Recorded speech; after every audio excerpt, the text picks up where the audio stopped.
Hello everyone, स्वागत है आपका हिंदुस्तान के सबसे बड़े ऑनलाइन प्लेटफॉर्म पर जिसका नाम है अनअकैडमी। मैं हूं नदीम खान। मैं दिल्ली मुखर्जी नगर के निकट से लाइव हूं और आप देख रहे हैं प्राचीन भारत का इतिहास।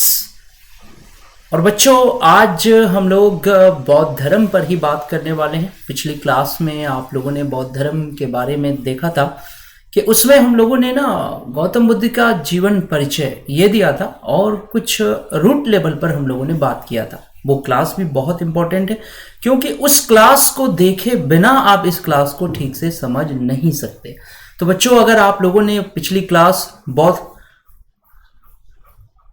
आप लोगों ने अगर बौद्ध धर्म पार्ट 1 नहीं देखा है तो प्लीज बौद्ध धर्म पार्ट 1 जरूर देखिए यूट्यूब पर, और उसके बाद बच्चों ये क्लास देखना ज़रूरी है। तो चलिए आइए हम लोग आज के क्लास की शुरुआत करते हैं। और सबसे पहले बच्चों, आप लोग कैसे हैं? मैं आशा करता हूं कि आप लोग अपने घरों में स्वस्थ होंगे, आपकी पढ़ाई अच्छी चल रही होगी। और फिर चलिए आइए शुरुआत करते हैं आज के क्लास की। Let's crack UPSC CSC Hindi, let's crack it. यहाँ पर बच्चों थोड़ा सा हम लोग बात करेंगे अनअकैडमी के बारे में कि अगर आप अनअकैडमी से जुड़कर तैयारी करते हैं तो अनअकैडमी आपको अपनी तरफ से क्या क्या सुविधाएं प्रोवाइड कराती है। जैसे आप यहाँ पर देख सकते हैं इस स्लाइड में कि अगर आप अनअकैडमी से जुड़कर अपनी पढ़ाई करते हैं तो अनअकैडमी आपको प्रोवाइड कराएगी daily live classes, structured courses. जी हाँ, यहाँ पर स्ट्रक्चर्ड कोर्सेस का मतलब ये है कि यहाँ पर स्ट्रक्चर्ड कोर्सेज का मतलब ये है कि ऑन सिलेबस आपकी तैयारी कराई जाएगी, लाइव टेस्ट एंड क्विजेज होंगे, अनलिमिटेड एक्सेस की व्यवस्था है। आगे बढ़ते हैं बच्चों। यहाँ पर देखिए, अगर आप अनअकैडमी से जुड़ना चाहते हैं, अगर आप अनअकैडमी पर एडमिशन लेना चाहते हैं तो सबसे पहले आप अनअकैडमी का जो लर्निंग ऐप है वो डाउनलोड करेंगे। देखिए यहाँ पर दो चीज़ें हैं, एक तो एडमिशन लेकर पढ़ने का अलग सिस्टम है, दूसरा ये है बच्चों कि इस ऐप को अगर आप डाउनलोड करते हैं तो एडमिशन तो आपको मिलेगा ही, साथ में यहाँ पर फ्री क्लासेस भी चलते हैं जिसको स्पेशल क्लासेस के नाम से जानते हैं, तो आप ये सुविधा भी प्राप्त करेंगे। तो सबसे पहले अनअकैडमी का जो ऐप है उसको डाउनलोड करिए। यहाँ सर्च के बटन में जाइए और सर्च करिए यूपीएससी सीएससी। उसके बाद अपने मनचाहे एजुकेटर्स को सर्च करिए। आप जिस भी टीचर को सर्च करना चाहते हैं आप सर्च करिए। अगर आप चाहें तो मुझे सर्च कर सकते हैं। अगर हिस्ट्री की मेरी क्लास आपको देखनी है, सपोज डेट अभी आप फ्री क्लास देखना चाहते हैं, स्पेशल क्लासेस देखना चाहते हैं, तो मेरा प्रोफाइल नेम यहाँ सर्च करेंगे, मोहम्मद नदीम, ठीक है। और यहाँ एक चीज़ और बता दूं कि मान लीजिए कभी कभी ऐसा होता है कि हमारी क्लासेस शुरू हो जाती हैं, आपको पता नहीं चलता, तो इसके लिए भी एक उपाय है, आप मुझे फॉलो ज़रूर कर दीजिए। क्या करना है बच्चों? Follow me. अगर आप चाहते हैं कि मेरी क्लास की जो इन्फॉर्मेशन है वो आप तक पहुँचे तो प्लीज़ आप मुझे फॉलो ज़रूर करिए। उसके बाद बच्चों यही है कि अगर आप एडमिशन लेने के इच्छुक हैं तो ठीक इसके नीचे देखिए आपको लिखा हुआ मिलेगा गेट सब्सक्रिप्शन। सब्सक्रिप्शन का मतलब होता है एडमिशन, ठीक। अब यहाँ पर आप क्लिक करेंगे, प्लान आप सेलेक्ट कर लीजिए कितने साल के लिए आप एडमिशन लेना चाहते हैं। फिर उसके बाद रेफरल कोड पूछा जाएगा, वहां पर आप लिख देंगे MNUS, क्योंकि रेफरल कोड यूज करने से आपको 10% का डिस्काउंट मिलता है, करेक्ट, ठीक है। और आगे बढ़ते हैं। यहाँ पर देखिए, यहाँ से आप मेरे बारे में जान सकते हैं। ये देखिए, ये अनअकैडमी के टॉप एजुकेटर्स हैं। अगर आप अनअकैडमी पर एडमिशन लेते हैं तो आपको इन टीचरों से पढ़ने का मौका मिलेगा, ठीक है बच्चों। ये हिंदुस्तान के बेहतरीन टीचर्स हैं। यकीन मानिए इस वक्त हालात ये है कि हिंदुस्तान के जो बेहतरीन टीचर्स हैं वो अनअकैडमी के साथ काम कर रहे हैं। दिल्ली मुखर्जी नगर के कई मशहूर टीचर अनअकैडमी के साथ मिलकर काम कर रहे हैं। तो आप इन टीचरों से पढ़ सकते हैं अगर आप अनअकैडमी से जुड़ते हैं, अगर आप अनअकैडमी पर एडमिशन लेते हैं। अब दूसरी चीज़ है कि अनअकैडमी पर एडमिशन कैसे आपको लेना चाहिए या कैसे एडमिशन लिया जाता है, क्या प्लान होते हैं। तो देखिए, अनअकैडमी पर एडमिशन के दो प्लान हैं, प्लस और आइकॉनिक, ठीक है। प्लस पर जुड़ने के लिए ये शीट लगी हुई है। कहने का मतलब ये है बच्चों कि यहाँ पर 1 महीने से लेकर 3 साल तक का प्लान दिया गया है। आपको जो प्लान सुटेबल लगता हो आप उस पर क्लिक करके अनअकैडमी के साथ जुड़ सकते हैं। जैसे मान लीजिए अगर आप फ्रेशर हैं तो आप कम से कम 2 साल या 3 साल के लिए एडमिशन लीजिए। अगर आपकी तैयारी अच्छी है तो आप 1 साल के लिए भी ले सकते हैं। यहाँ पर देखिए, अगर आप 2 साल के लिए एडमिशन लेते हैं तो उसकी फीस है 72,000 रुपीज़।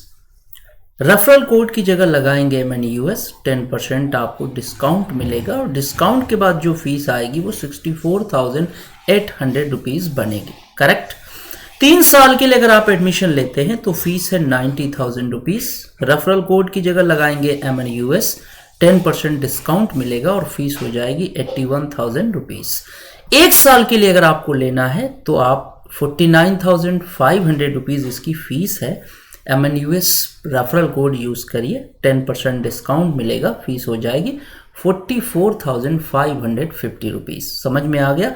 प्लस पर अगर आप एडमिशन लेते हैं तो नॉर्मल तौर पर एक स्टूडेंट को जो सुविधाएं कोई इंस्टीट्यूट देता है वो अनअकैडमी आपको प्रोवाइड कराएगी। जैसे आपकी प्री से लेकर आपके मेंस और इंटरव्यू तक की तैयारी का प्रबंध अनअकैडमी करेगी।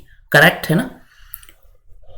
आगे बढ़ते हैं। जैसे मान लीजिए जो प्लान 2 है इनका वो बहुत खास है।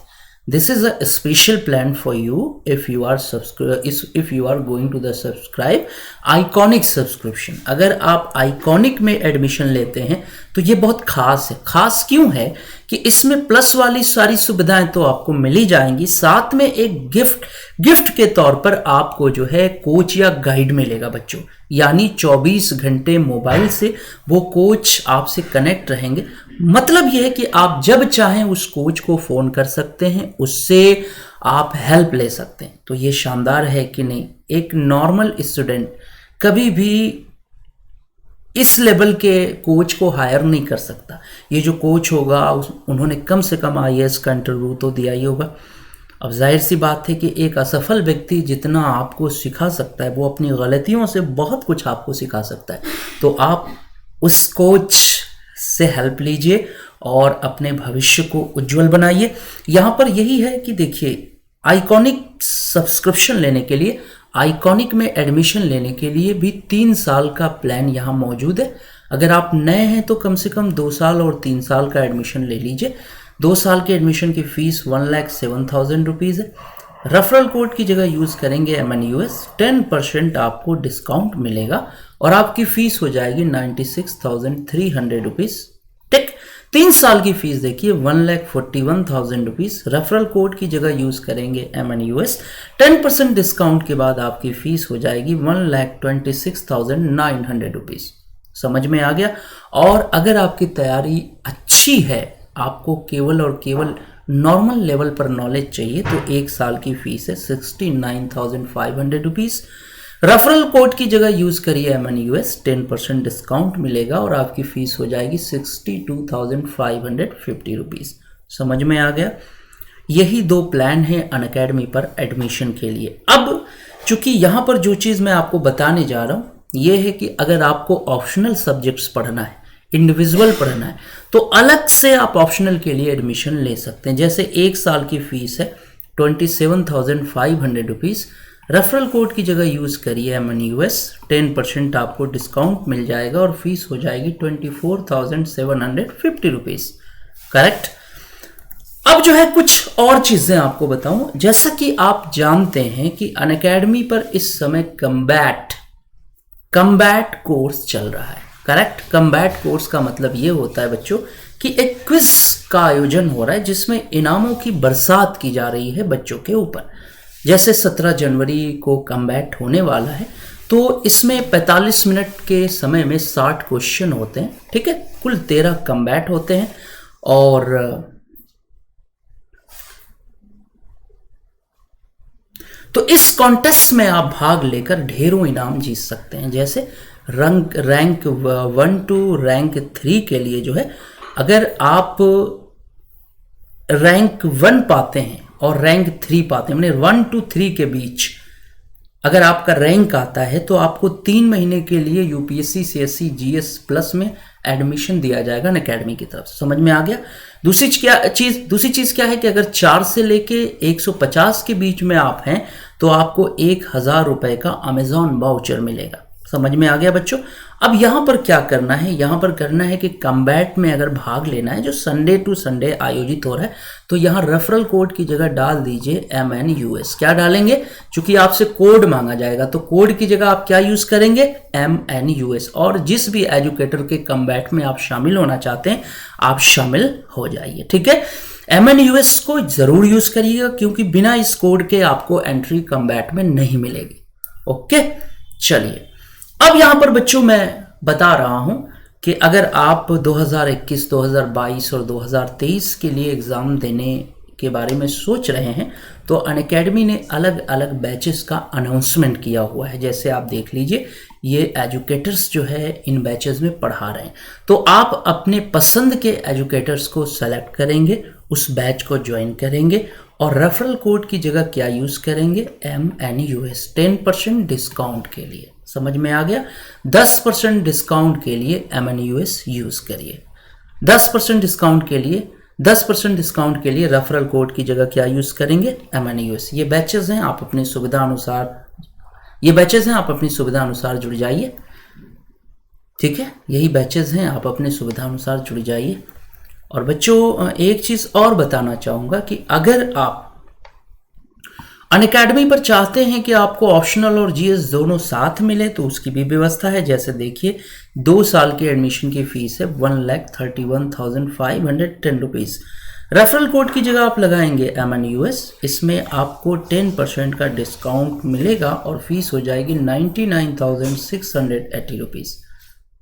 तो ठीक है बच्चों, अपनी सुविधा अनुसार आप एडमिशन ले सकते हैं। अब आ जाइए, यहां पर एक अनाउंसमेंट ये है कि अनअकैडमी ने आइकॉनिक सब्सक्रिप्शन की फीस, यानी जो आइकॉनिक वाला प्लान मैंने आपको बताया था एडमिशन के लिए, उसकी फीस बढ़ने वाली है। ठीक है ना, तो अगर इसमें आपको एडमिशन लेना है तो आप जितनी जल्दी हो सके एडमिशन ले लीजिए और यहाँ रेफरल कोड की जगह यूज करिए MNUS 10% डिस्काउंट के लिए। अगर आपको कुछ और जानकारी चाहिए तो YouTube के नीचे डिस्क्रिप्शन बॉक्स में मेरे टेलीग्राम पर क्लिक करके आप मेरे टेलीग्राम प्लेटफॉर्म पर आ सकते हैं और मुझसे आप डिस्कस कर सकते हैं। ठीक है, अब आगे आ जाइए, बौद्ध धर्म पर हम लोग बात करेंगे। पिछली क्लास में हम लोगों ने महात्मा बुद्ध की जीवनी के बारे में पढ़ा, उनका जीवन परिचय पढ़ा। लेकिन बच्चों अब जो है इस क्लास में हम लोग बात करने वाले हैं गौतम बुद्ध की शिक्षाओं के बारे में कि भाई ठीक है, इन्होंने क्या क्या शिक्षाएं दी, बौद्ध धर्म की स्थापना जब हुई तो इन्होंने क्या क्या शिक्षाएं प्रसारित की उस पर हम लोग बात करने वाले हैं। तो अब आपकी हेडिंग होगी बौद्ध धर्म की शिक्षाएं। तो बच्चों तैयार हो जाइए क्लास के लिए, अपना कॉपी और पेन भी रेडी कर लीजिए, क्योंकि देखिए मेरा मानना है कोई भी टॉपिक अगर एक बार आप पढ़ लेते हैं, किसी भी टीचर से पढ़ लेते हैं लेकिन कायदे से, तो फिर दोबारा उसको पढ़ने की जरूरत नहीं है। ठीक है, एक बार सही से पढ़ लिया जाए कोई टॉपिक तो उसको दोबारा पढ़ने की जरूरत नहीं है, आप उसको रिवाइज करके आराम से तैयारी कर सकते हैं। तो यहाँ पर बौद्ध धर्म की शिक्षाएं, ये हम लोगों का टॉपिक है। चलिए आइए देखा जाए कि गौतम बुद्ध ने अपनी शिक्षाओं में किन किन चीजों पर बात की। पहली चीज यह है बच्चों कि बुद्ध ने कहा था कि सब्बम दुखम, कहा जाता है कि बुद्ध के मुख से निकला था सब्बम दुखम, यानी मैंने दुनिया में जहां जहां देखा वहां दुख ही दुख पाया। क्या कहा बुद्ध ने, सब्बम दुखम, यानी संसार में जहां देखिए वहां दुख ही दुख है। सब्बम दुखम, संसार में जहां देखिए दुख ही दुख है। तो चलिए यहाँ पर हम लोग इसके बारे में लिखेंगे, है ना। हम लोग पढ़ रहे हैं बुद्ध की शिक्षाएं, ये हेडिंग हम लोगों का रहेगा। एक एक टॉपिक को हम लोग यहाँ पे लिखेंगे और उसको डिस्क्राइब करेंगे, समझने की कोशिश करेंगे। बुद्ध की शिक्षाएं,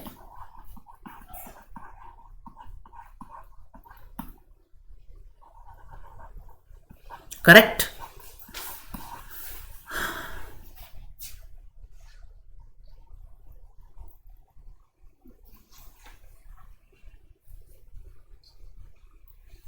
ठीक है।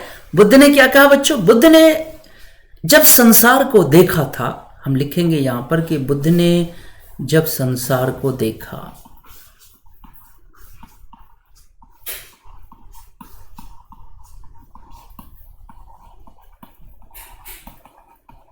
तो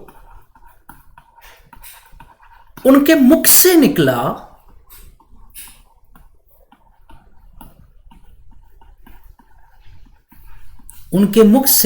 सब्बम दुखम। क्या निकला बच्चों? सब्बम दुखम। सब्बम दुखम यानी इसका मतलब है बच्चों चारों तरफ दुख ही दुख है। चारों तरफ दुख ही दुख है। समझ में आ गया?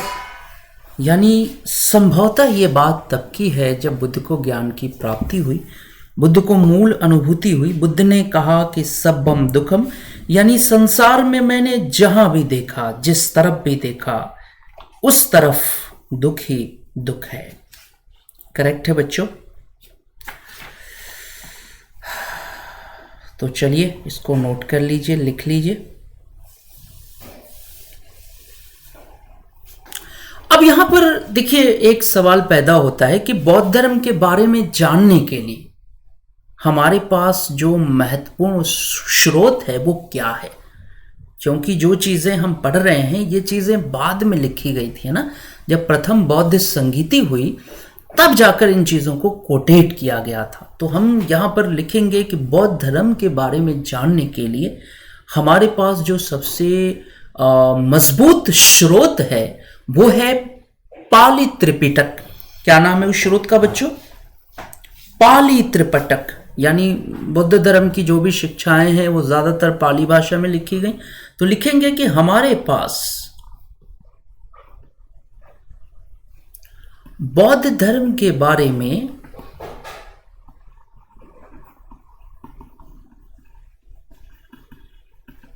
जानने का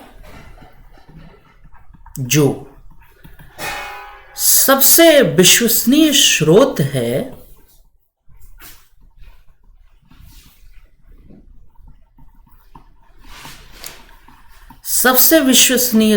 है वो है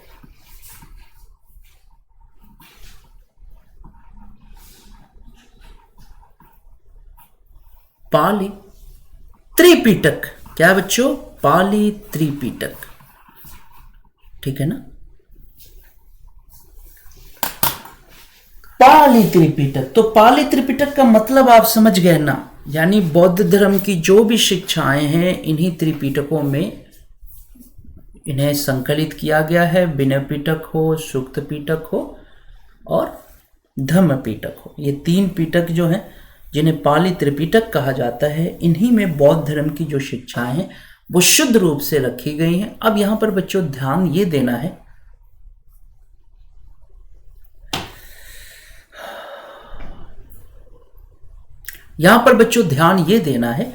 कि वैदिक साहित्य के बाद प्राचीन भारत में सबसे पुरानी जो किताबें हैं वो त्रिपिटक है, पाली त्रिपिटक। ठीक है ना? ध्यान रखना, वैदिक साहित्यों के बाद प्राचीन भारत में सबसे पुरानी जो किताबें हैं वो पाली त्रिपिटक है। तो अगर मान लीजिए कभी आपसे कोई पूछे कि भाई बौद्ध धर्म के बारे में जो भी आप शिक्षाएं जानते हैं या जो कुछ भी आप लिख रहे हैं उसका स्रोत कहां से है, सबसे पुराना स्रोत बताइए, तो आपका आंसर क्या होगा? पाली त्रिपिटक, यानी वही विनय पिटक, धम्म पिटक और सूक्त पिटक। ठीक है ना? इसी में चीजों को संकलित किया गया था।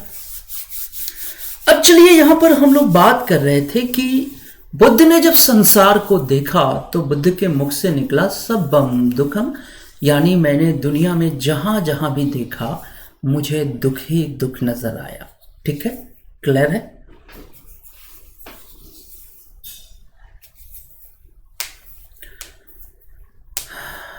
चार आर्य सत्य बौद्ध धर्म में क्या होते हैं? चलिए बात करते हैं 4 आर्य सत्यों के बारे में।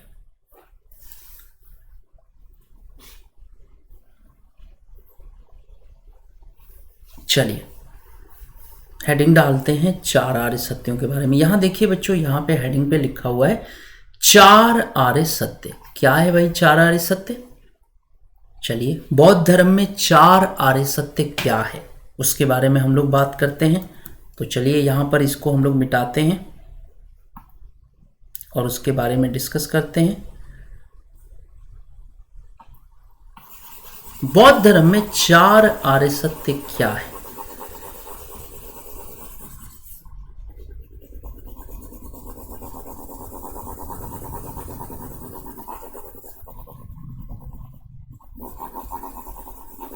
इसको हम लोग देख लिया जाए, तैयार कर लेते हैं कि बौद्ध धर्म में 4 आर्य सत्यों से क्या तात्पर्य है।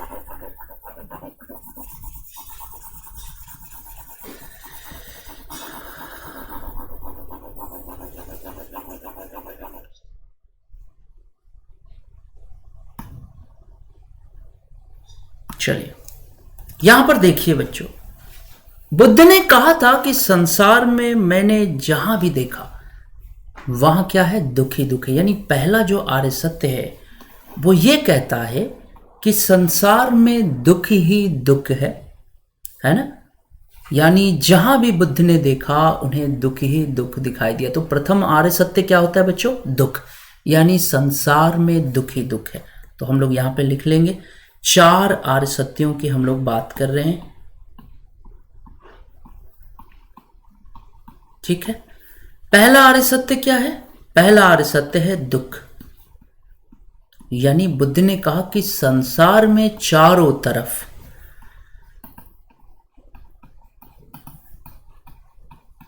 दुख ही दुख है।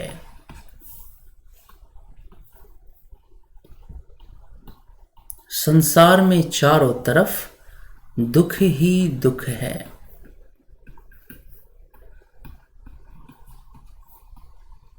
समझ में आ गया बच्चों? पहला आर्य सत्य क्या है? क्लियर हो गया, दुख। अब देखिए बुद्ध आगे क्या कहते हैं। बुद्ध आगे भी कुछ बता रहे हैं, उसको देखा जाए। दूसरा आर्य सत्य देखिए, दुख।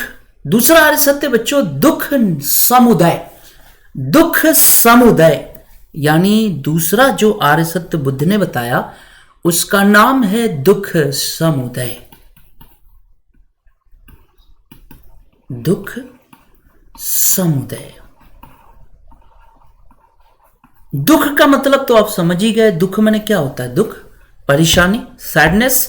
समुदय का मतलब यह है कि कुछ कारण, मतलब बुद्ध ने कहा कि संसार में चारों तरफ दुख ही दुख है, लेकिन ये जो दुख है वो अन्यथा नहीं है, बल्कि इस दुख के पीछे कुछ कारण है।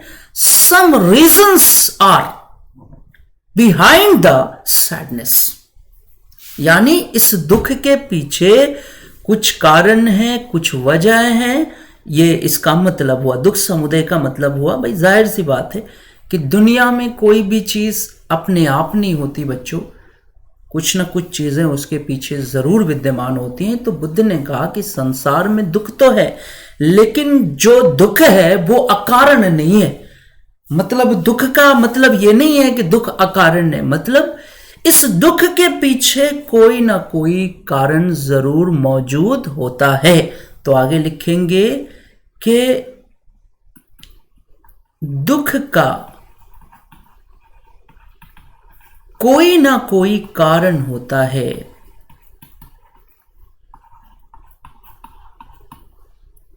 दुख का कोई ना कोई कारण होता है। समझ में आ गया? क्लियर हो गया?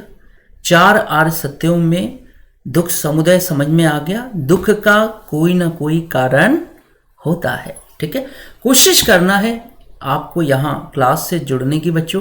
अगर क्लास से आप जुड़ जाते हैं तो बढ़िया है। कोशिश ये करना है कि क्लास से जुड़िए और आपस में बात मत करिए, कोशिश करिए साइलेंटली चीजों को सुनने की। ओके, चलिए अब चलिए हम लोग पीछे चला जाए तीसरे नंबर पर। जो तीसरा कारण है बच्चों उसका नाम है दुख निरोध। दुख निरोध क्या होता है? कहने का मतलब ये है कि जो दुख है, जो परेशानी है, इसको रोका जाना चाहिए। क्या कहा बुद्ध ने? कि जो परेशानी है इसको रोका जा सकता है, इसको रोकना चाहिए, इसको रोका जा सकता है। क्लियर है? तो दुख निरोध का मतलब क्या है? कि जो दुख है, जो परेशानी है, इसको रोका जाना चाहिए। तो चलिए आगे लिखते हैं, 3rd नंबर पर देखते हैं। तो तीसरा नंबर क्या है बच्चों? तीसरा नंबर है दुख निरोध।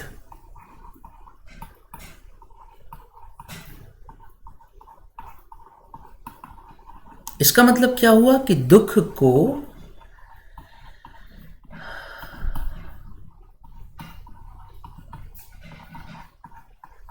रोका जाना चाहिए, है ना? यानी इस प्रॉब्लम को रोकना चाहिए या इसे रोका जा सकता है। ठीक है? तो दुख को रोका जाना चाहिए, तीसरे नंबर पर। और चौथे नंबर पे चलिए देखा जाए, 4th नंबर पर बुद्ध ने क्या बताया? जो चौथा आर्य सत्य है वो ही महत्वपूर्ण है बच्चों, वही मेन है। और चलिए देखा जाए, हम लोग चौथे आर्य सत्य के बारे में बात कर रहे हैं। आ जाइए, चौथा आर्य सत्य क्या है? चौथा आर्य सत्य है दुख निरोध गामिनी प्रतिपदा। दुख निरोध गामिनी प्रतिपदा, इसका मतलब होता है दुख को रोकने का उपाय। यानी बुद्ध ने जो उपाय बताया वो उपाय है दुख निरोध गामिनी प्रतिपदा, जिसको हम एक और नाम से जानते हैं। और वो नाम क्या है बच्चों? अष्टांगिक मार्ग। तो बुद्ध ने क्या कहा? बुद्ध ने कहा कि दुख, हम लिखेंगे कि दुख को रोके जाने का उपाय।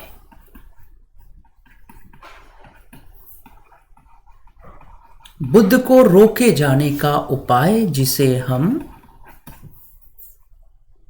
हम क्या कहते हैं बच्चों? अष्टांगिक मार्ग के नाम से जानते हैं।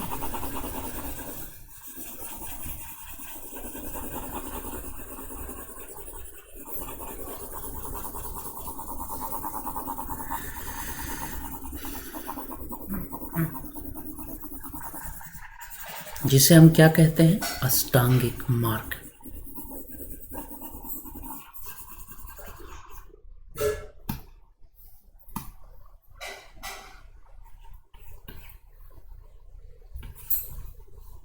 जिसे हम अष्टांगिक मार्ग के नाम से जानते हैं। क्या कहते हैं बच्चों?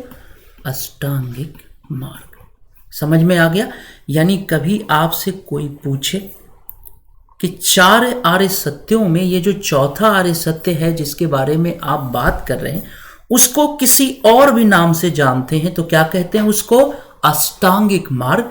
यानी 8 रास्ते हैं इस दुख को रोकने के पीछे, इस परेशानी को रोकने के पीछे। समझ में आ गया? यानी चौथा जो आर्य सत्य है वही क्या है बच्चों? अष्टांगिक मार्ग है। क्लियर? किसी को कोई दिक्कत, कोई परेशानी? सब समझ में आ रहा है?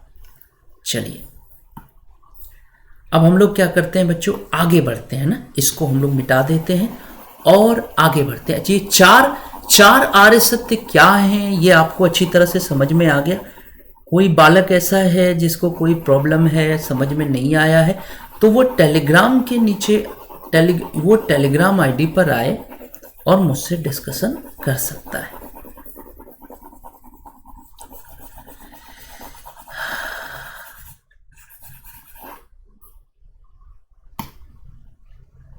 चलिए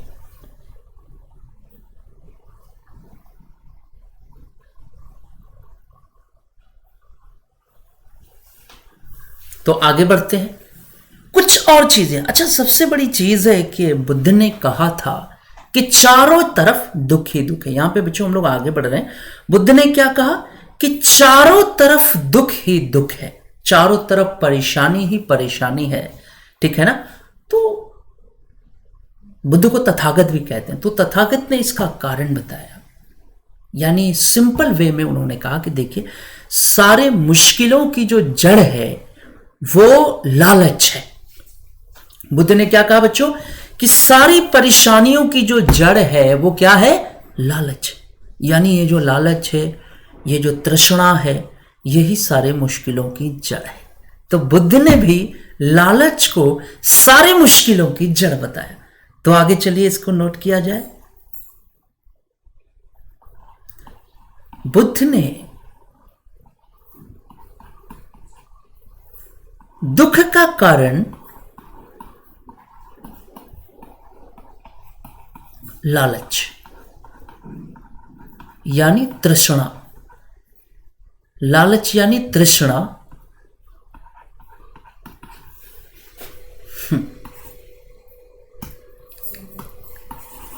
बुद्ध ने दुख का कारण क्या बताया, तृष्णा को बताया। किसको बताया भाई, बुद्ध ने कहा कि सारी मुश्किलों की जो जड़ है वो तृष्णा है, वो लालच है। Okay, no any issue my dear students, if you are listening me, please tell me, have you any problem? You can discuss to any problem on my telegram platform ID. So please come to the telegram, मतलब आप Telegram पर आइए और मुझसे discuss कर सकते हैं अगर आपको कोई दिक्कत है तो। ओके, अब आगे बढ़ते हैं बच्चों। अब चूंकि ना ये चीज समझ में आ गई, कोई दिक्कत तो नहीं है। अब थोड़ा बात करेंगे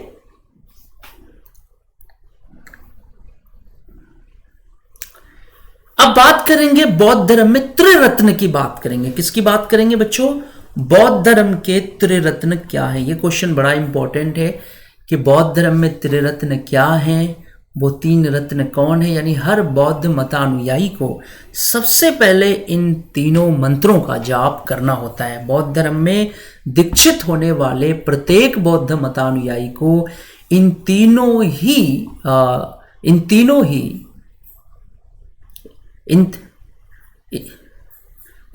ही रत्नों का जाप करना पड़ता है। तो चलिए देखा जाए बौद्ध धर्म के त्रिरत्न, हेडिंग हम लोग डाल लेंगे, बौद्ध धर्म के त्रिरत्न क्या है भाई। तो हम लोग लिखेंगे बौद्ध धर्म के त्रिरत्न।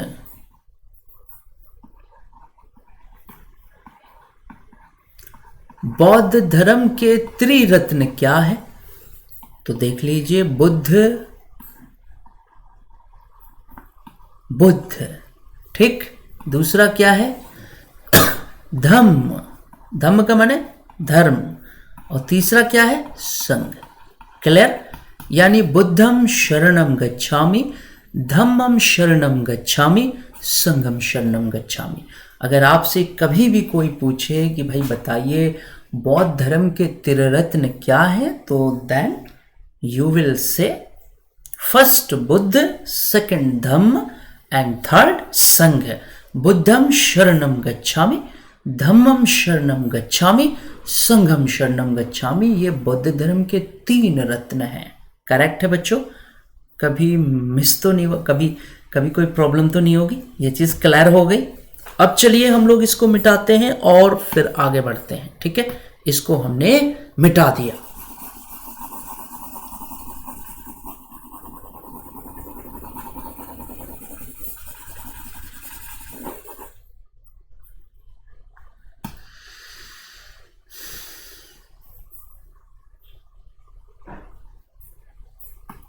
चलिए अब नेक्स्ट क्या है, नेक्स्ट देखते हैं।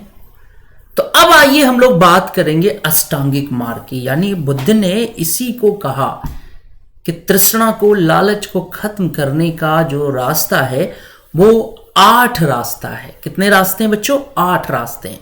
उन्हीं पर चलकर कोई व्यक्ति लालच से मुक्ति पा सकता है, तृष्णा से मुक्ति पा सकता है। तो चलिए अष्टांगिक मार्गों की हम लोग बात करेंगे। हेडिंग डालेंगे अष्टांगिक मार्ग क्या है भाई।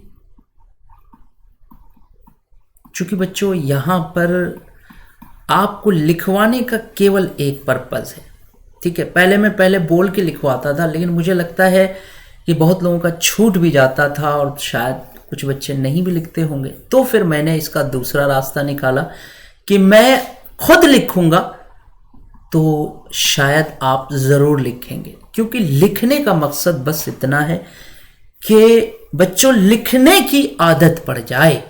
लिखने का मकसद क्या है? आपको लिखने की आदत पड़ जाए।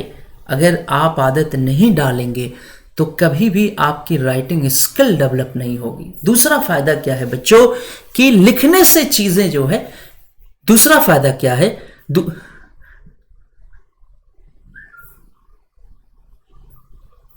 दूसरा फायदा यह है कि लिखने से चीजें याद हो जाती हैं, ठीक है ना। तो अष्टांगिक मार्ग यानी बौद्ध धर्म में तृष्णा को, लालच को समाप्त करने का जो मार्ग है उसको अष्टांगिक मार्ग कहते हैं, ठीक है। इसी मार्ग पर चलकर एक बौद्ध के मतानुयायी मोक्ष की प्राप्ति कर सकता है। समझ में आ गया? निर्वाण की प्राप्ति कर सकता है, ठीक है। अब चलिए, तो चलते हैं।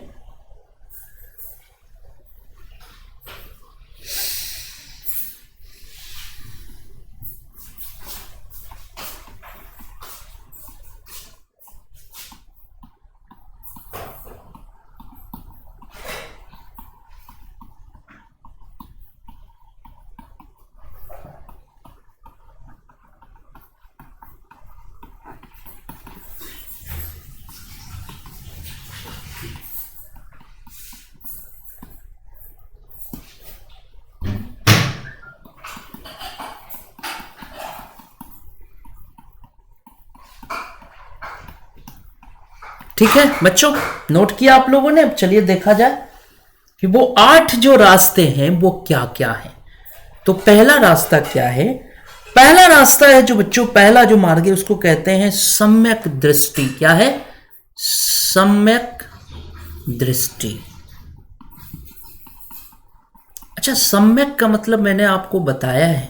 सम्यक माने अच्छे प्रकार से, वेल, अच्छी प्रकार से, अच्छी तरह से। तो सम्यक दृष्टि का यहां मतलब हो बच्चों, सम्यक दृष्टि का मतलब यहां पर यह है कि सही और गलत में फर्क करने की जानकारी होनी चाहिए। मेरी बात समझ में आ गया? सम्यक दृष्टि का मतलब है कि बुराई और अच्छाई में अंतर समझ में आना चाहिए। इतनी समझदारी होनी चाहिए, बुराई और अच्छाई में अंतर करना आना चाहिए। क्या गलत है, क्या सही है, इसमें अंतर आना चाहिए। कितनी प्यारी बात है ये कि अगर इंसान को ये पता हो कि ये चीज़ सही और ये गलत है। रियल में मैं आपसे बता रहा हूँ, ये बहुत बड़ी चीज़ है बच्चों। ये एक बहुत ही बेहतरीन चीज़ है बुद्ध ने कही कि सही और गलत में अंतर आपको पता होना चाहिए। अगर ये पता हो तो इंसान बुराई की तरफ कम जाता है। बोलो, कहने का मतलब कि किसी को खुश करना और किसी को नाराज करना, दो रास्ते हैं। किसी को खुश करते हैं और कभी किसी को नाराज करते हैं। अगर आपको यह पता हो कि खुश करने से, प्रसन्न करने से, ठीक है, इंसान का दिल खुश हो जाता है, इंसान जो है वो दुआ देता है, वो आपको आशीर्वाद देता है, और नाराज करने से कोई व्यक्ति आपको श्राप दे सकता है, आपको बद्दुआ दे सकता है, तो फिर इंसान क्या करेगा? किसी को तकलीफ नहीं देगा। यानी सम्यक दृष्टि का मतलब है बच्चों सही और गलत में अंतर की जान। कुल मिलाकर सम्यक दृष्टि का मतलब है सही और गलत में अंतर की जानकारी होनी चाहिए। सही और गलत में अंतर पता होना चाहिए।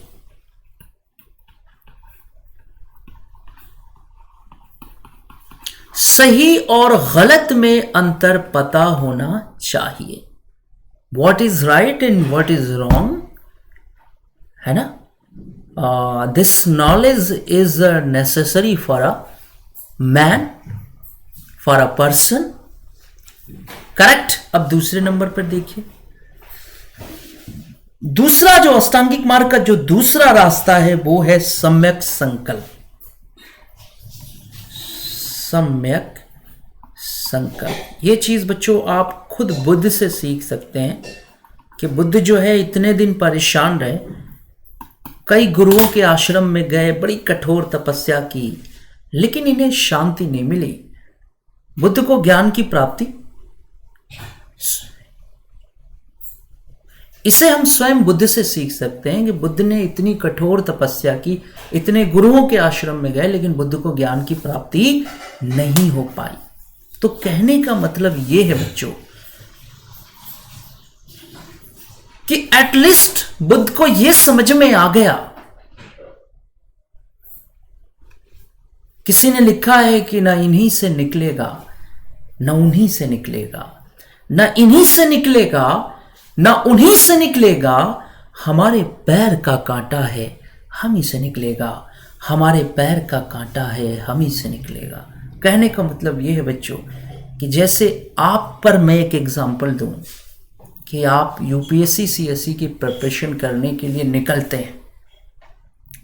एक बात बताइए, माँ बाप ने अपनी तरफ से कोई कमी नहीं की, पूरा झोंक दिया अपनी शक्ति को, दोस्तों ने हौसला दिया, भाई बहनों ने प्यार दिया है, लेकिन क्या इन चीजों से आपका सिलेक्शन हो जाएगा?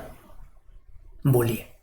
मां बाप ने पैसा झोंक दिया, दोस्तों ने सपोर्ट कर दिया, भाई बहनों ने प्यार दे दिया, गुरु ने आपको गाइड कर दिया, लेकिन क्या इन चीजों से आप कामयाब हो जाओगे? ईमानदारी से बात करनी है यहां पर, ऑनेस्टली मुझे जवाब देना है।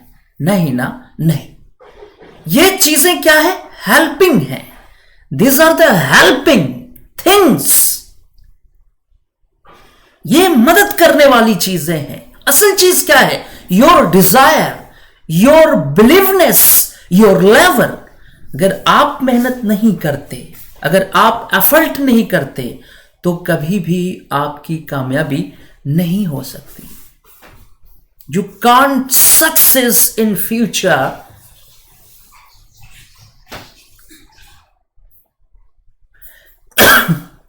if you have no any effort। अगर आपके पास कोई एफर्ट नहीं है तो आप कभी भी कामयाब नहीं हो सकते। मेरी इस बात को लिख लेना। जब लोग असफल होते हैं तो गाज कहीं और गिराते हैं। अरे पापा ने टाइम पे पैसे ही नहीं भेजा, अरे मेरे पार्टनर ने मेरे साथ गड़बड़ी कर दी, अरे टीचर ने अच्छा पढ़ाया ही नहीं। ना इन्हीं से निकलेगा, ना उन्हीं से निकलेगा, अरे हमारे पैर का कांटा है हम ही से निकलेगा। कहने का मतलब यह है बच्चों कि जब तक आप इसके लिए रेडी नहीं होंगे, जब तक आप एफर्ट नहीं करेंगे, तब तक सक्सेस नहीं मिलनी। और सेम टू सेम ये चीज हम बुद्ध से सीख सकते हैं कि बुद्ध जब गया पहुंचे तो उन्होंने सोच लिया था कि भाई अब हम ही पर इस पर काम करना है। सब कुछ करने वाला ईश्वर है, सब कुछ देने वाला वही है, साथ में वो कर्म मांगता है। वो कहता है कि भाई आप कर्म करिए तभी फल मिलेगा। तो बुद्ध ने क्या किया बच्चों? बुद्ध ने ये कहा कि भाई अब हम ही को मेहनत करना है, अब हम ही को प्रयास करना है। और बुद्ध जो है गया में बैठ गए कि मैं उठूंगा नहीं जब तक कि मुझे ज्ञान नहीं मिलेगा। और यह बात बुद्ध ने किसी से नहीं कहा, अपने किसी दोस्त से नहीं कहा,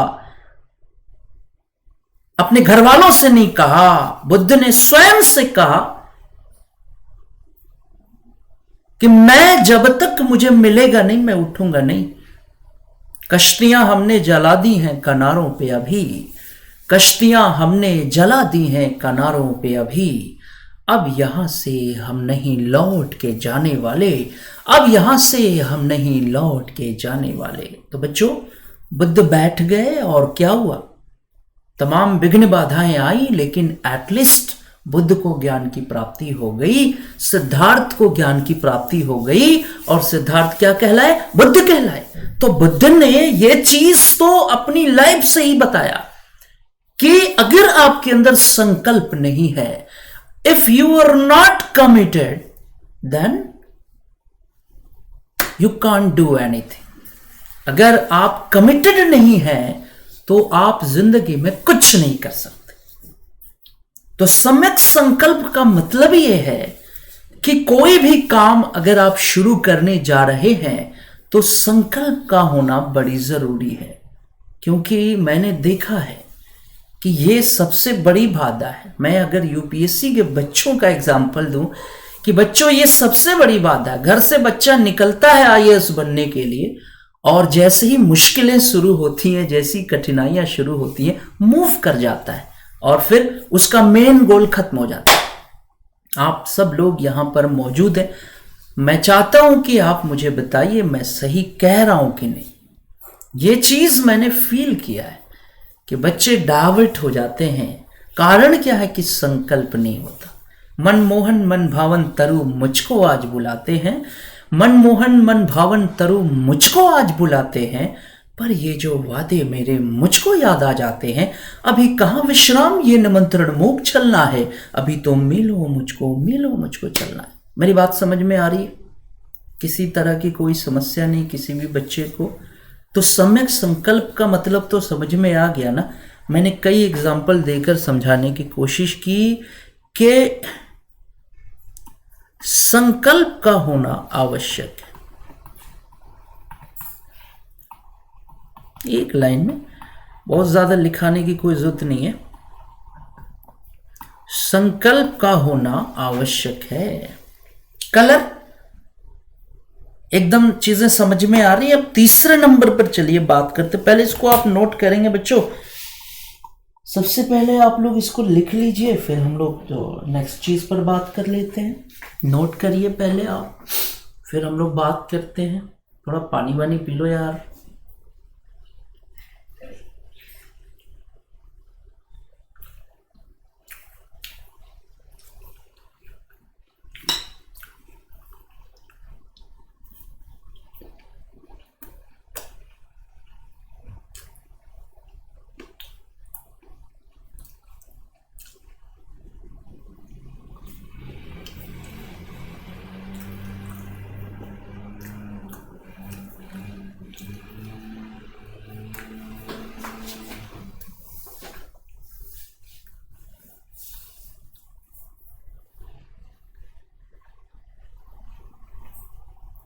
थोड़ा पानी वानी पी लो आप,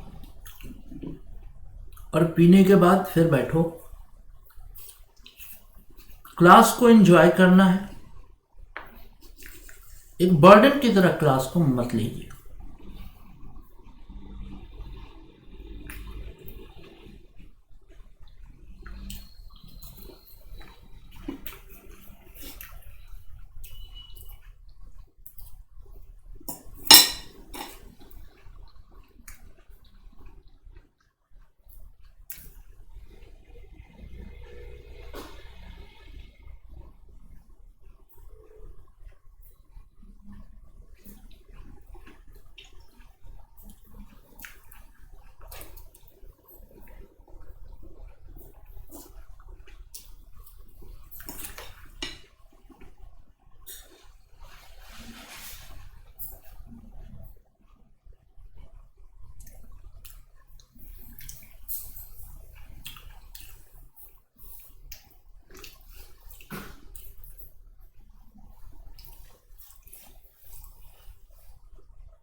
तो चीजें समझ में आ गई बच्चों।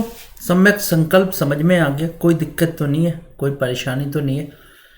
अब आइए हम लोग तीसरे नंबर पे आगे बढ़ते हैं। इसको मिटा देता हूं मैं।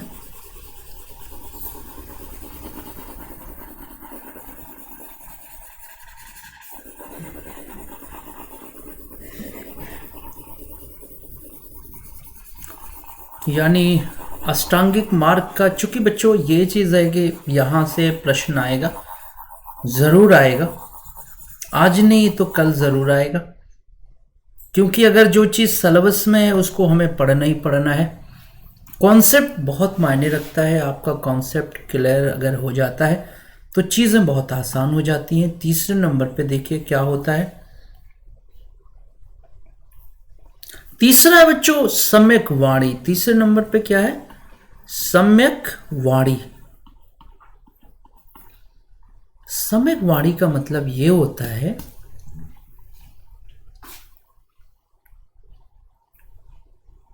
मीठा बोलना, मधुर बोलना। एक कहावत है कि शरीर में एक ऐसी चीज होती है, एक ऐसा पार्ट होता है जो मुश्किल से मुश्किल काम को भी आसान करा देता है और आसान से आसान काम को मुश्किल बना देता है। वो इंसान की जुबान है। अगर आपकी जुबान शीरीं है, अगर आपकी जुबान मीठी है, तो सामने कितना भी संगदिल इंसान हो वो आपकी बात को जरूर सुनता है। आपने देखा होगा ना कि बहुत से लोग रूखा बोलते हैं। बहुत ही लोग क्या बोलते हैं, बोलते हैं पर रूखा बोलते हैं। तो रूखी जो चीजें होती हैं वो सामने वाले को बहुत कष्ट देती हैं। बोलते वही हैं, अंदाज वही होता है। समझ में आ गया? तो इंसान की जो आवाज है बच्चों, जो वाणी है ना, बोलने का तरीका बहुत हर्ट करता है लोगों को। तो अष्टांगिक मार्ग में कि मीठा बोलिए, मधुर बोलिए, ताकि आपकी वाणी से, आपकी बातों से किसी को तकलीफ ना हो। मधुर बोलिए।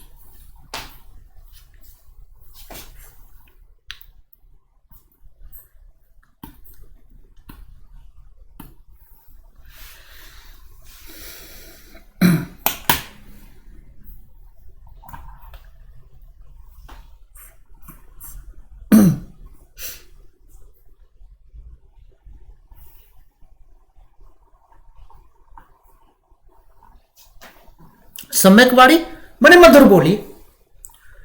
उसके बाद चौथे नंबर पर आइए। चौथा जो मतलब वो है, वो क्या है, चलिए देखा जाए। तो चौथा है बच्चों सम्यक कर्म। चौथा क्या है? सम्यक कर्म। मतलब इसका मतलब यह है कि आप हमेशा अच्छे कर्मों से जुड़े रहिए, हमेशा अच्छे काम करिए, गलत काम मत करिए। सम्यक कर्म का मतलब ही होता है सदैव, ऑलवेज बी राइट, सदैव अच्छा करिए, है ना। और जानते हो बच्चों, सदैव अच्छा करिए, अच्छे कर्मों से जुड़े रहना ही क्या है? सम्यक कर्म। अच्छे कर्म करना, ये क्या है? सम्यक कर्म। क्लियर है? कोई दिक्कत, किसी तरह की परेशानी तो नहीं? सभी बच्चे समझ रहे हैं, आसानी से चीजें क्लियर हो रही हैं। सम्यक कर्म माने अच्छे कर्म करना। अब चलिए पांचवें नंबर पर देखा जाए। पांचवा नंबर है बच्चों सम्यक आजीव। सम्यक माने अच्छी तरह से, सम्यक आजीव। ये बड़ा ही प्यारा मतलब लाइन है बच्चों। सम्यक आजीव को जरा देखिए बच्चों, इंसान जीविका कमाता है। आप मतलब ईश्वर ने कहा है कि तुम जिस भी तरह से मेहनत करो, देने वाला मैं हूं। आदमी काम करेगा तो देता वही है, ठीक है। कैसे होता है बच्चों कि बहुत से लोग गलत रास्ते से पैसा कमाना चाहते हैं, बहुत से लोग गलत रास्ते से पैसा कमाते हैं, बहुत से लोग सही रास्ते से पैसा कमाते हैं। कमाते दोनों हैं पर रास्ते अलग अलग होते हैं। तो बौद्ध धर्म कह रहा है कि सम्यक आजीव मतलब आप जो आजीविका करिए वो अच्छी आजीविका करिए, अच्छे तरीके से पैसा कमाइए, भले प्रकार से पैसा कमाइए, गलत तरीके से पैसा मत कमाइए। किसी का दिल दुखाकर, किसी को तकलीफ देकर आप पैसा मत कमाइए, क्योंकि वो पैसा रास नहीं आता है, वो एटलीस्ट दुख दे के निकल जाता है। क्लियर सी बात है। पर वही है कि लोग समझते नहीं ना इस चीज को। गलत तरीके से पैसा जो है दुख देकर निकलता है, ठीक है ना। तो सम्यक आजीव का मतलब ये बच्चों, आजीव का मतलब आजीविका से, कि आपकी जो आजीविका होनी चाहिए, आपका जो व्यवसाय होना चाहिए वो कैसा होना चाहिए? अच्छा होना चाहिए। भले प्रकार से पैसा कमाना,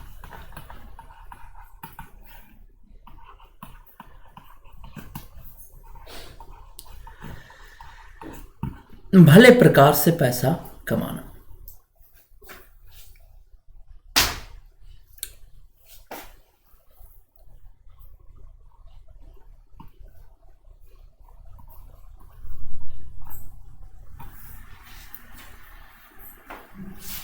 भले प्रकार से पैसा कमाना। समझ में आ गया? सम्यक आजीविका मतलब एकदम क्लियर हो गया सबको? किसी को कोई डाउट तो नहीं है बच्चों? चलिए अब हम लोग छठे नंबर की तरफ बढ़ रहे हैं, और छठे नंबर पे बढ़ने के लिए थोड़ा सा हम लोगों को कुछ लाइन मिटानी पड़ेगी। ये मिटा दिया हमने।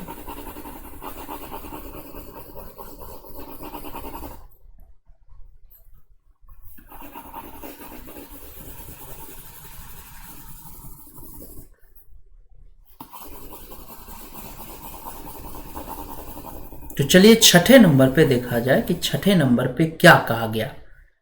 तो आइए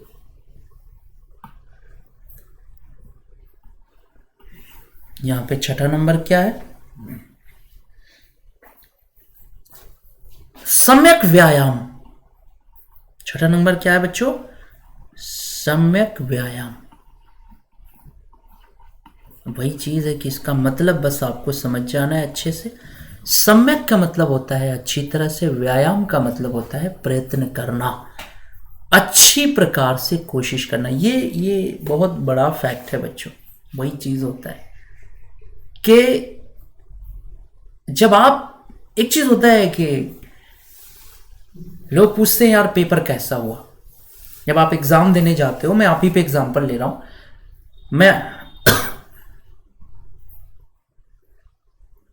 मैं आप ही पे एग्जाम्पल दे रहा हूं कि जब आप एग्जाम देने जाते हो तो लोग पूछते हैं कि पेपर कैसा हुआ, व्हाट वाज। एक परीक्षार्थी, एक पेपर देने वाला बच्चा जानता है कि रिजल्ट क्या होगा। रियली आपको बता रहा हूं, एग्जाम देने के बाद समझ में आ जाता है कि होगा कि नहीं होगा। आपकी तैयारी कैसी है उसके बारे में आप ही तो जान सकते हैं। एग्जाम में सिलेक्शन होगा कि नहीं होगा इसका अब आभास मिल जाता है आपने। तो ये भी चीज है। कहा जाता है कि भाई हमने कोशिश अच्छे से नहीं की और अगर हम रिजल्ट की कामना करते हैं तो ये चीज क्या होगा बच्चों? ये चीज वही होगा कि प्रत्यक्षम किम प्रमाणम। जो चीज आपके सामने है उसे प्रमाण की आवश्यकता नहीं है।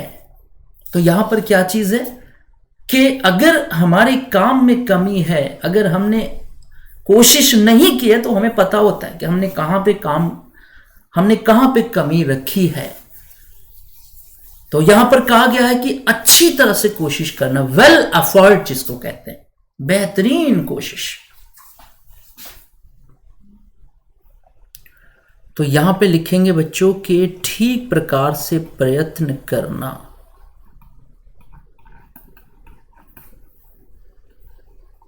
ठीक प्रकार से प्रयत्न करना यानी वेल एफर्ट की बात हो रही है बच्चों। अगर आपने ठीक से काम नहीं किया है या आपसे कमी रह गई है तो यकीन मानिए रिजल्ट क्या होगा? गड़बड़ ही आएगा।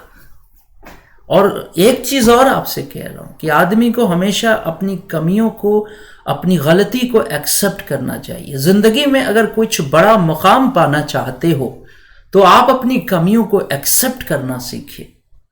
जिस दिन आप अपनी कमी को एक्सेप्ट कर लेंगे उस दिन के बाद से वो कमी, वो गलती दोबारा नहीं होगी। और कुछ लोग ईगो में आकर अपनी कमी को, अपनी गलती को एक्सेप्ट ही नहीं करते। मैंने थोड़े किया, मुझसे थोड़े हुआ। आप बार बार उस गलती को दोहराओगे, आप बार बार उस गलती को दोहराओगे और फिर आप कभी भी आगे नहीं बढ़ पाओगे। मेरी बात समझ में आ गई? मतलब वेल एफर्ट की बात हो रही है, कोशिश अच्छे प्रकार से करना।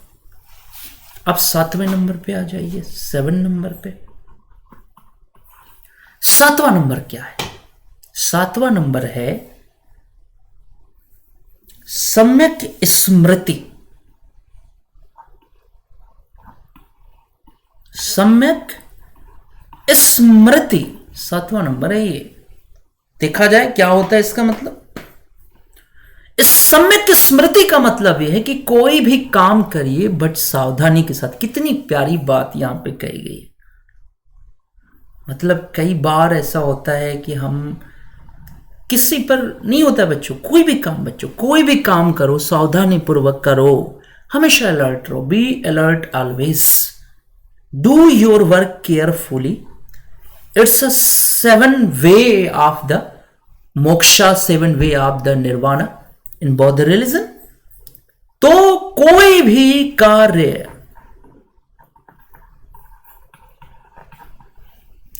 सावधानी पूर्वक करना, कोई भी प्रयत्न सावधानी पूर्वक करना।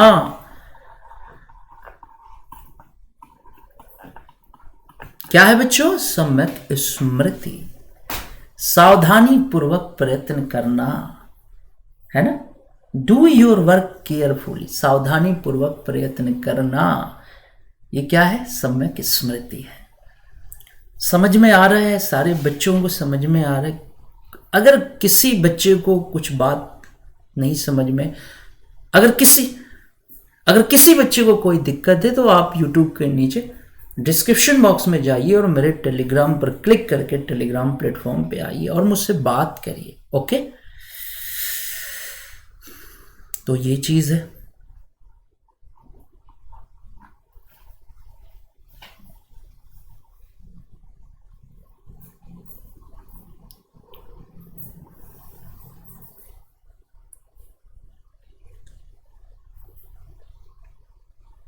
अब 8वें नंबर पे आ जाइए। We are just going for the 8th number.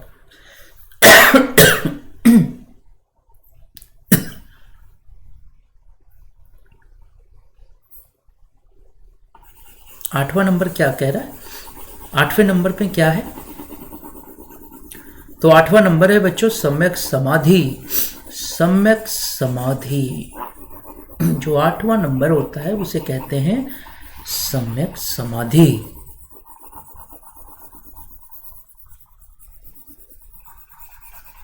आठवां नंबर है सम्यक समाधि।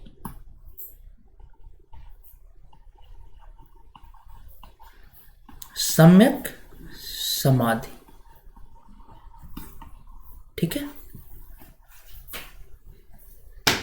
इसका मतलब क्या है भाई? सम्यक समाधि का मतलब होता है एकाग्रता। कोई भी काम करिए उसमें एकाग्रता जरूरी है। सम्यक समाधि का मतलब क्या हो गया बच्चों? एकाग्रता। Concentration is must for your success. एकाग्रता जरूरी है। अगर आप एकाग्र होकर किसी काम को नहीं करेंगे तो फिर उस काम का कोई भी आउटपुट नहीं होगा। समझ में आ गया? आपको कोई आउटपुट नहीं मिलेगा अगर आप एकाग्र नहीं हैं। क्लियर है बच्चों? ये भी चीज़ है। कितनी प्यारी बात है ये तो समझ जाइए कि आप लोगों के लिए भी बहुत प्यारी बात इसमें बताई गई है। एकाग्रता क्या है? Concentration is must in your work. बहुत ज़रूरी है एकाग्र होना। तो सम्यक समाधि समझ में आ गई? किसी भी बच्चे को कोई प्रॉब्लम नहीं। ये अष्टांगिक मार्ग, यही वो रास्ता है जिसको बुद्ध ने कहा कि जिस पर चलकर कोई भी बौद्ध धर्म का मतानुयायी मोक्ष को प्राप्त कर सकता है।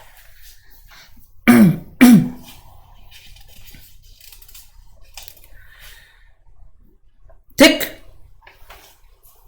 ये चीज क्लियर हो गया। अब चलिए कुछ और चीजों पर हम लोग बात करेंगे। जैसे मैंने आपको बताना चाहूंगा कि बौद्ध धर्म जो है उसका दर्शन क्या है। हम बौद्ध दर्शन पे बात करने वाले हैं, ठीक है। तो देखिए बच्चों, यहां पर एक चीज है कि जो बौद्ध धर्म है वो अनीश्वरवादी है। अनीश्वरवादी का मतलब यह है कि बौद्ध धर्म ईश्वर पर विश्वास नहीं रखता। देखिए, इसके बारे में मैं आपको बताना चाहता हूं।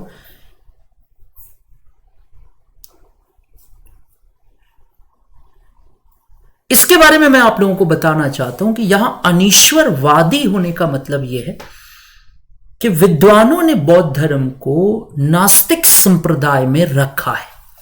क्या करेंगे बच्चों? कि विद्वानों ने बौद्ध धर्म को नास्तिक संप्रदाय में रखा है। यहां कुछ महत्वपूर्ण बातों पे हम लोग डिस्कस करेंगे, हेडिंग डालेंगे। बौद्ध धर्म से बौद्ध धर्म से संबंधित, यही तो हम लोगों का हेडिंग है, बौद्ध धर्म के महत्वपूर्ण तथ्य।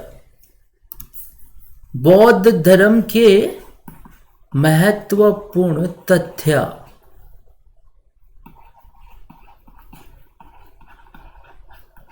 बौद्ध धर्म के महत्वपूर्ण तथ्य, ठीक है। चलिए देखा जाए तो सबसे पहले हम लोग यहां पर लिखेंगे कि विद्वानों ने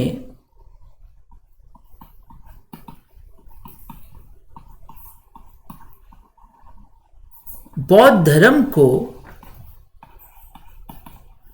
नास्तिक संप्रदाय के अंतर्गत रखा है।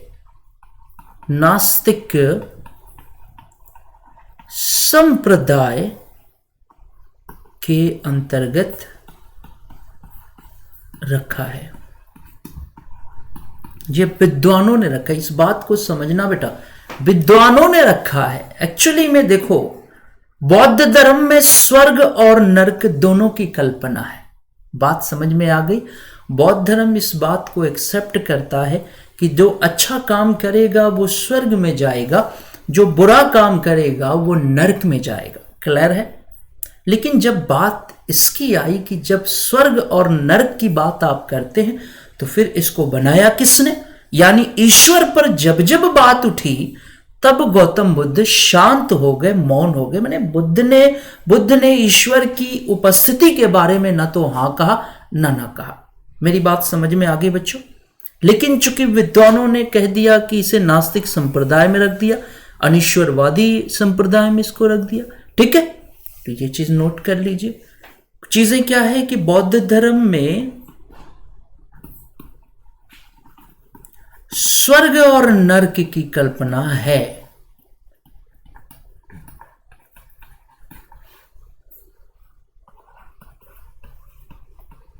बौद्ध धर्म में स्वर्ग और नरक की कल्पना है। बौद्ध धर्म एक्सेप्ट करता है कि स्वर्ग है और नरक भी है, यानी जो अच्छा काम करेगा वो स्वर्ग में जाएगा और जो बुरा काम करेगा वो नरक में जाएगा। समझ में आ गया बच्चों। लेकिन ईश्वर पर बुद्ध ने कुछ कहा ही नहीं है। एक्चुअली में ये भी चीज है कि बुद्ध ने ईश्वर पर कुछ बोला नहीं है, तो विद्वानों ने बौद्ध धर्म को नास्तिक संप्रदाय में रख दिया।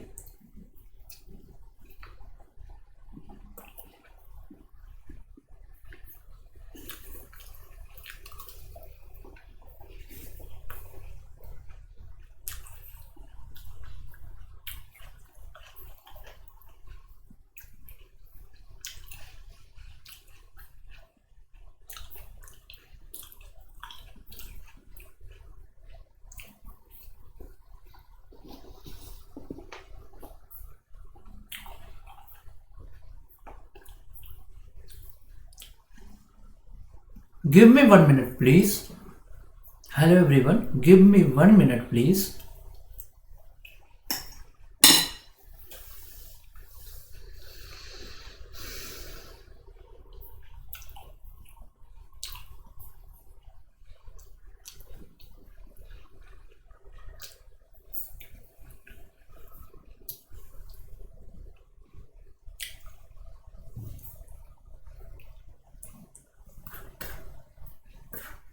समझ में आ गया बच्चों, ये चीज क्लियर हो गई।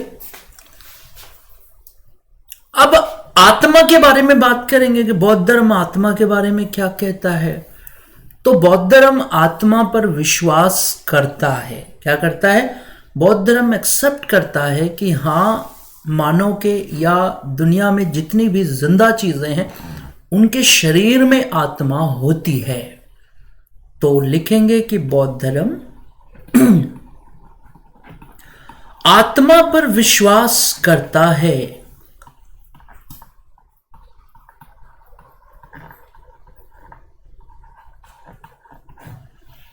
बौद्ध धर्म आत्मा पर विश्वास करता है।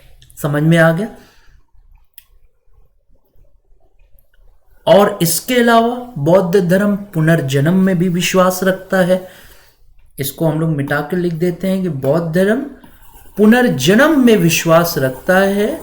बौद्ध religion faith on rebirth concept. बौद्ध धर्म पुनर्जन्म में विश्वास रखता है। तो लिख देंगे कि बौद्ध धर्म पुनर्जन्म में विश्वास रखता है।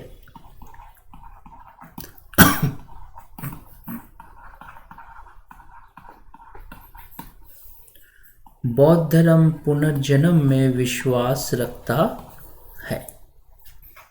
इट्स क्लियर, समझ में आ गया। अब एक प्रश्न उठता है बच्चों, एक सवाल है कि बौद्ध धर्म ना जैन धर्म कहता है कि आत्मा के द्वारा, यानी आत्मा ही पुनर्जन्म का माध्यम होती है। According to the Jain religion, है ना, soul is a medium of rebirth system. आत्मा जो है वो पुनर्जन्म का कारण है, यह जैन धर्म कहता है। बट बौद्ध धर्म में आत्मा को पुनर्जन्म का रीजन नहीं माना गया। समझ में आ गया? तो किसको माना गया? तो कर्मफल को माना गया। इसका एग्जाम्पल हमें मिलता है मिलिंद पन्ह जो किताब है ना, बौद्ध भिक्षु नागसेन की पुस्तक है मिलिंद पन्ह, जिसमें यूनानी राजा मिनांडर के प्रश्नों का उत्तर देते हुए वो कहते हैं, राजा मिनांडर पूछते हैं सवाल कि भाई बौद्ध भिक्षु नागसेन आप बताइए कि आप कह रहे हैं कि पुनर्जन्म में आत्मा कारण नहीं है, तो फिर पुनर्जन्म होता कैसे है? तो नागसेन कहते हैं कि पुनर्जन्म का कारण कर्मफल है। जिस प्रकार से एक शांत जल में आप कंकड़ मारते हो और उसमें धाराएं पैदा होती है ना, एक धारा दूसरी धारा को जन्म देके समाप्त हो जाती है, उसी तरह से मानव का जो कर्मफल होता है वो पुनर्जन्म का कारण होता है। समझ में आ गया? तो यही चीज हम लोग यहां पर लिख देंगे। क्या लिखेंगे बच्चों? कि बौद्ध धर्म में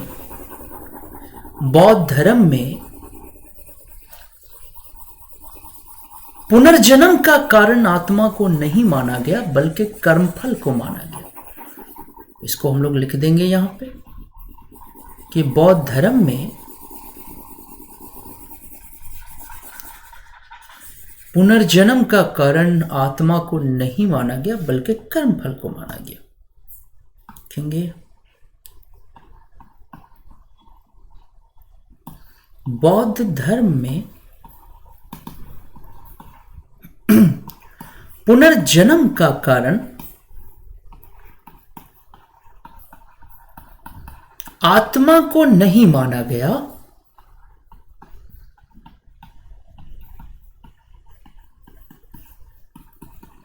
बल्कि किसको माना गया भाई? कर्मफल को माना गया। कर्मफल को माना गया। कर्मफल को माना गया। समझ में आ गया बच्चों? ये चीज क्लियर हो गई।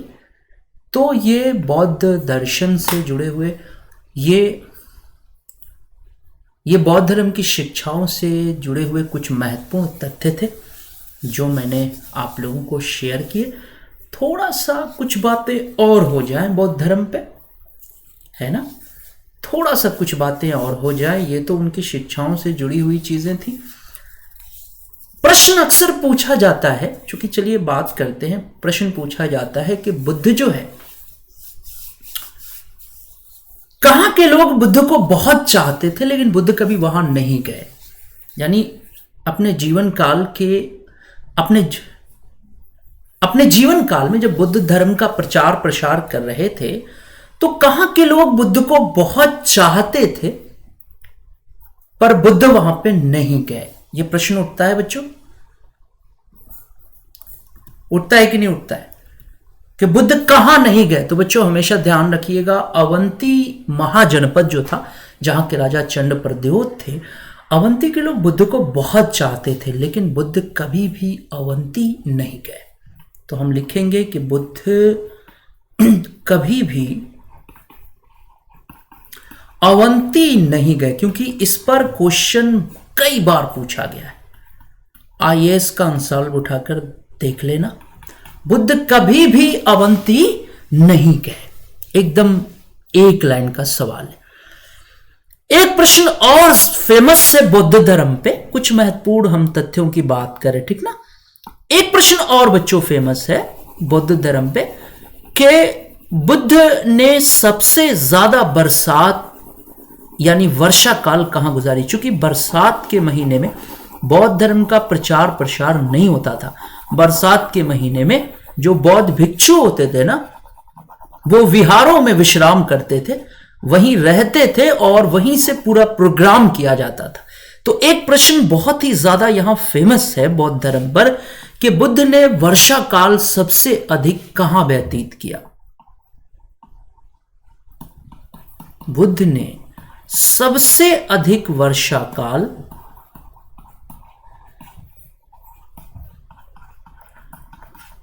बुद्ध ने सबसे अधिक वर्षा काल जानते हैं कहां व्यतीत किया? श्रावस्ती में। कहां व्यतीत किया बच्चों? श्रावस्ती में। बुद्ध ने सबसे अधिक वर्षा काल श्रावस्ती में व्यतीत किया। कोई दिक्कत, कोई प्रॉब्लम तो नहीं है?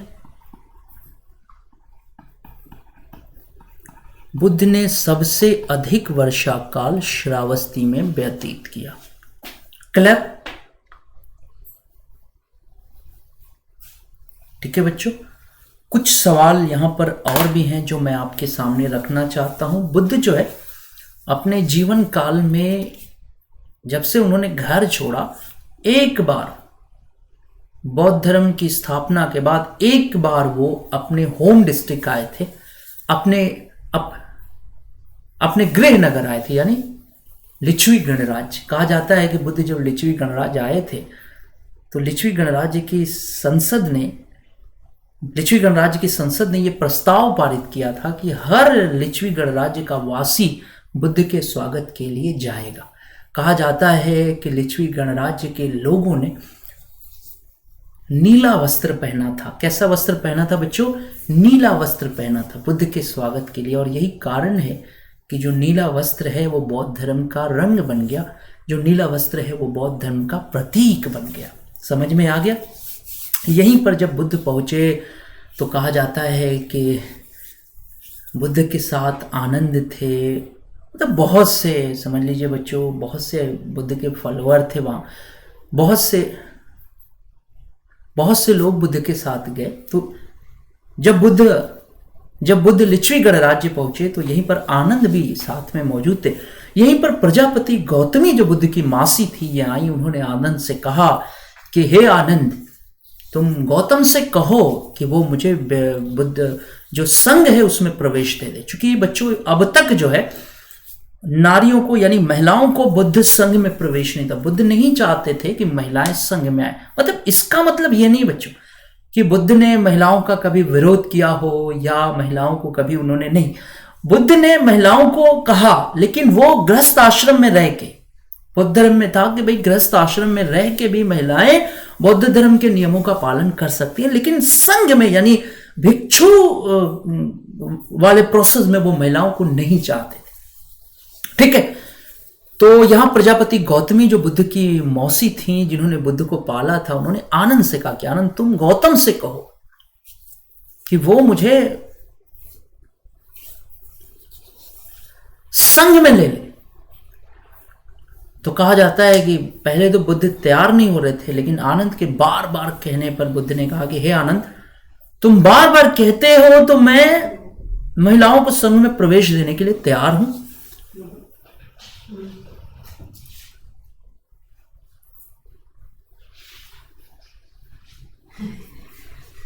लेकिन मैं एक बात बोलूंगा कि महिलाओं के प्रवेश होने से बुद्ध धर्म जो 1000 साल तक चलता वो 500 सालों में समाप्त हो जाएगा। और रियल बता रहा हूं कि बुद्ध ने ये जो बात कही थी बच्चों, ये बात एकदम सही साबित हुई थी।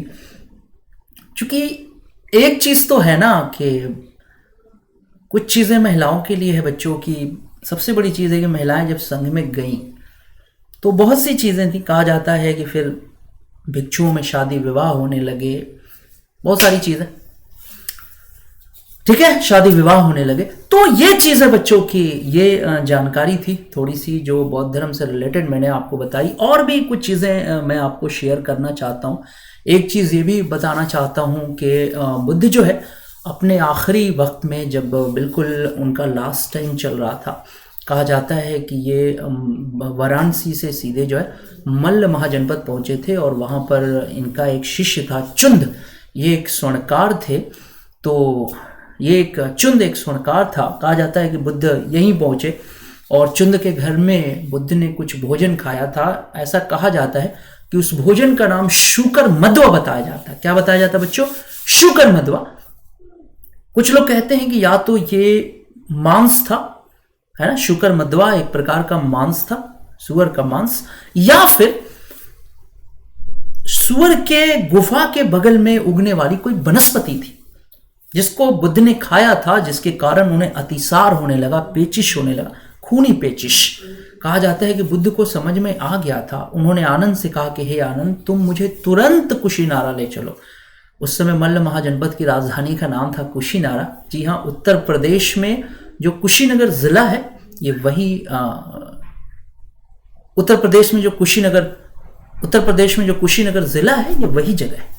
कहा जाता है कि बुद्ध को लेकर आनंद कुशीनगर पहुंचे, यानी बुद्ध को लेकर आनंद कुशीनारा पहुंचे और वहां पर जो है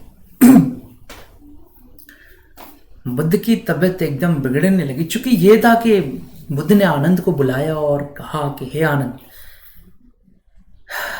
80 सालों से मैं अपने शरीर को बांध बूंद के लेके चल रहा हूं। अब मेरे जीवन का अंतिम समय आ चुका है। इतना जब बुद्ध ने कहा तो आनंद, जाहिर सी बात है, आनंद एकदम भावुक हो गए। कहा, तथागत आप क्या कह रहे हैं? आखिर अभी तो आपने कोई अपना उत्तराधिकारी भी नियुक्त नहीं किया, बौद्ध धर्म का क्या होगा? तो बुद्ध ने कहा कि हे आनंद, मैंने जो कुछ बताया है, मैंने जो कुछ भी ज्ञान दिया है, वो प्रज्ञप्त है और यही तुम्हारे शास्त्र होंगे। यानी एक चीज ध्यान रखना है कि बौद्ध धर्म में गौतम बुद्ध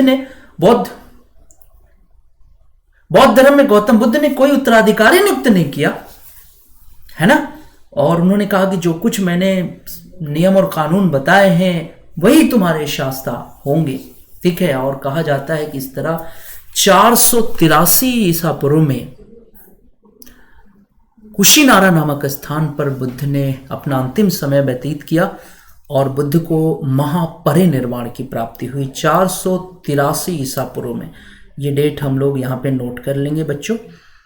तो लिख लेंगे कि इस प्रकार 483 ईसा पूर्व में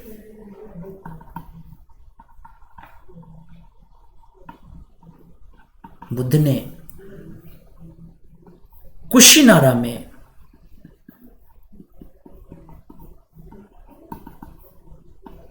अपना अंतिम समय व्यतीत किया।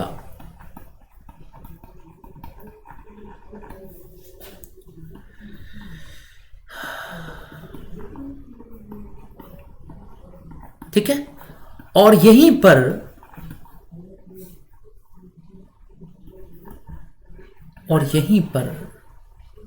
बुद्ध को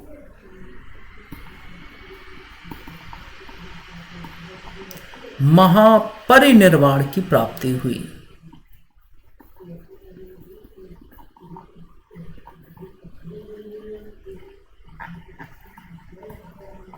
ठीक है बच्चों, ये चीजें ध्यान रखना है। महापरिनिर्वाण की प्राप्ति लगभग 483 ईसा पूर्व में हुई कुशीनारा में।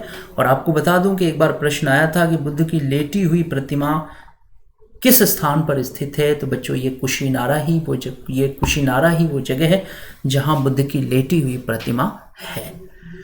तो बौद्ध धर्म पर एक ऐसी क्लास हमने आपके सामने रखी जिसमें ज़्यादातर जो महत्वपूर्ण तथ्य थे वो हमने शामिल किए।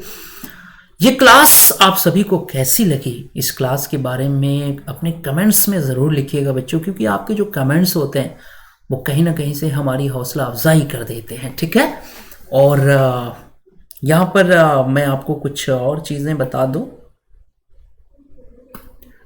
क्लास की जो टाइमिंग है बच्चों वो हम लोगों की ठीक 8 बजे से होती है, ठीक है ना। अगर आप हमारे टेलीग्राम से जुड़ते हैं तो आपको बहुत आसानी से क्लास की लिंक मिल जाएगी, है ना। स्पेशल क्लासेस जब शुरू होंगी तो मैं आपको इन्फॉर्म कर दूंगा। आगे बढ़ते हैं। यहाँ पर थोड़ा सा आपको मैं बताना चाहता हूँ कि कैसे हम लोग जुड़ेंगे स्पेशल क्लासेस से। ये देखिए, ये स्पेशल क्लासेस हैं जो मैंने अनअकैडमी पर ली हुई हैं। अनअकैडमी के ये स्पेशल क्लासेस हैं जो मैंने अनअकैडमी के ऐप पर ली हुई हैं। तो कहने का मतलब ये बच्चों कि सबसे पहले जो अनअकैडमी का लर्निंग ऐप है ना, इसको आप लोग डाउनलोड करिए। मैं सभी बच्चों से ये निवेदन कर रहा हूँ कि प्लीज़ आप अनअकैडमी का जो लर्निंग ऐप है इसको डाउनलोड कर लीजिए। डाउनलोड करने के बाद आप मेरा प्रोफाइल नेम सर्च करो, मोहम्मद नदीम, बहुत आसानी से मोहम्मद नदीम ये सर्च करिए और आगे लिख लीजिए स्पेशल क्लासेस, ठीक है ना। आगे क्या लिखेंगे? स्पेशल क्लासेस, ठीक है। और ये जितनी क्लासेस है जो मैंने ली हुई हैं आप इसको देख सकते हैं। और जब भी हम लोगों की क्लास शुरू होगी I will inform you. Special classes जल्दी ही शुरू होने वाली हैं तो मैं आप सबको इन्फॉर्म करूंगा। रेफरल लेना हो, अगर आपको एडमिशन लेना हो तो MNUS यूज़ करिए। तो ठीक है बच्चों, बहुत बहुत शुक्रिया आप लोगों का।